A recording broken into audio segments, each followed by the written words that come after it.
Hello guys, in this video I'm going to show you how to enable the offline mode on the NavShip application.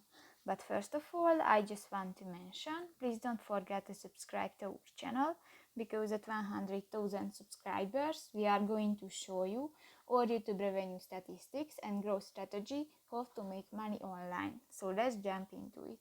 First of all, open the application on your device.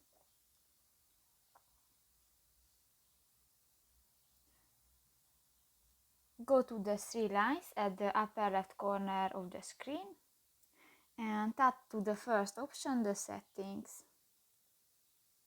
And in the offline mode section, tap to the first option, the offline mode, restrict the internet connection of the app except for advertisement, and just click to the next white circle.